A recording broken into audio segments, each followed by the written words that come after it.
Il y a un sujet important dans cette pièce, oui. qui est le poids des images, qui est le rôle du journaliste aujourd'hui, et à la limite, voilà, la démocratie est-elle en danger quand on manipule les informations? C'est pas un hasard si le théâtre il est né en même temps que la démocratie, à Athènes. C'est pas un hasard du tout. On ne sait pas très bien si c'est la démocratie qui est née du théâtre ou si c'est le théâtre qui est né de la démocratie, mais ça c'est pas grave. Ce qui compte, c'est que c'est arrivé au même moment. C'est-à-dire qu'il y a une réflexion sur la cité qui naît à ce moment-là, et en même temps création de la cité.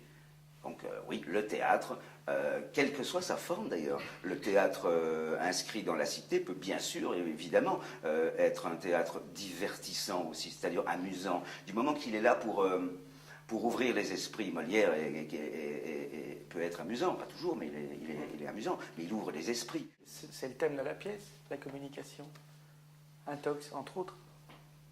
On est dedans. Oui. Là, en ce qui concerne Intox, ouais. on est vraiment dedans. Mais je pense que le théâtre est fait pour communiquer. Ouais. Mais est-ce qu'on n'est pas dans une société qui communique un petit peu trop sans plus rien donner comme contenu? Alors que le théâtre, justement, c'est d'abord le contenu. Et la communication, voilà, on se débrouille. C'est peut-être ce qui fait sa richesse. Ouais. Et peut-être qui fait qu'on a régulièrement, on a dit, c'est la mort du théâtre. Je ne pense pas que ce soit pour demain.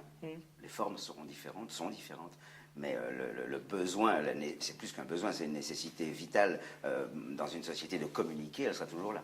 Donc ça veut dire que la pièce, bon, elle dure 1h15, 1h20, et après, est-ce qu'il y a des discussions? Est-ce que les gens vous interpellent? Est-ce que voilà, ce sujet, comme d'autres sujets ont pu interpeller le public auparavant, est-ce que ce sujet-là permet une rencontre différente avec le public après le spectacle? C'est vérifiable tous les soirs. La troisième mi-temps. Non seulement la troisième mi-temps. Non seulement les spectateurs nous interpellent, nous les comédiens, mais ce que je vois aussi, c'est que les spectateurs s'interpellent eux-mêmes et passent de longues minutes, peut-être plus. Je ne reste pas jusqu'à la fermeture du bar et je ne rentre pas chez eux, mais je vois bien que les gens discutent et ils discutent de cette problématique-là.